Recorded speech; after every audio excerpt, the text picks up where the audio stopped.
জয়গুরু, জয় মা। গীতামৃত চ্যানেলে সকলকে স্বাগত।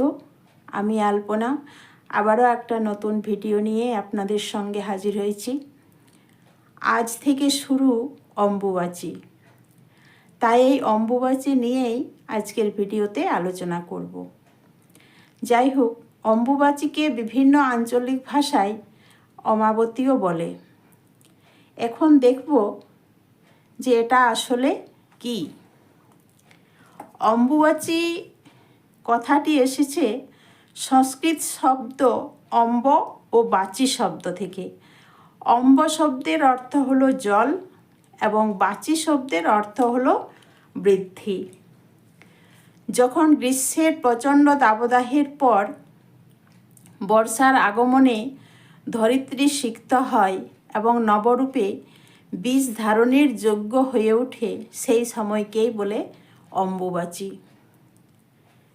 এই অম্বুবাচীর সময় অসমের নীলাচল পাহাড়ে জনিরূপা মহামায়া কামাখ্যাও ঋতুমতী হন। এই সময় 3 দিন মন্দির বন্ধ থাকে। 3 দিন শেষে দেবীর মন্দির খোলা হয়।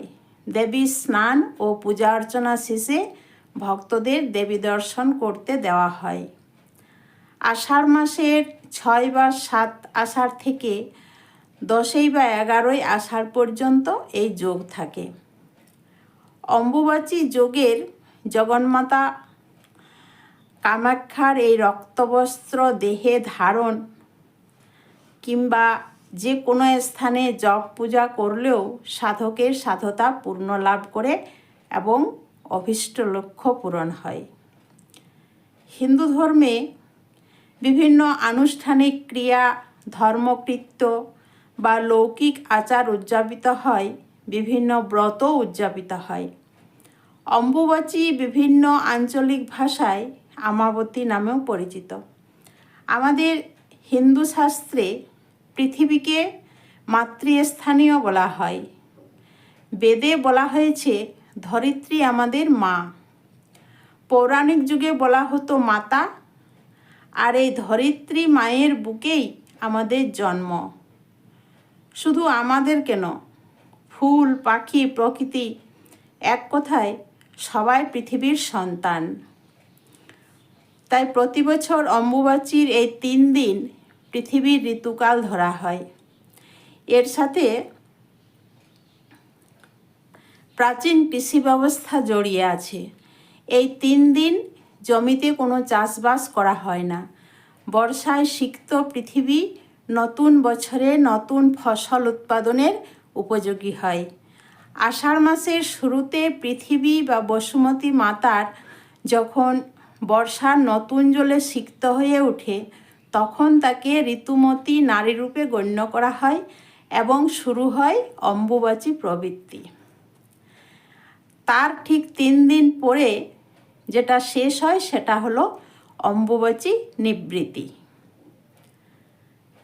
তো ভারতের উড়িষ্যায় এই পার্বণকে সরাসরি অত্যন্ত আনন্দের সাথে রজ উৎসব হিসাবে পালন করা হয়। এই 3 দিন যারা ব্রহ্মচর্য পালন করেন, যেমন সাধু সন্ন্যাসী, যোগী পুরুষ, বিধবারা, তারা কোনো আমিষ গ্রহণ করেন না। এমনকি মাটির উপর আগুনের রান্নাও অনেকে এড়িয়ে চলেন এবং ফলমূল খেয়ে ব্রত পালন করেন। এটি মূলত প্রকৃতির প্রতি মানুষের কৃতজ্ঞতা প্রকাশের এক মহালৌকিক উৎসব।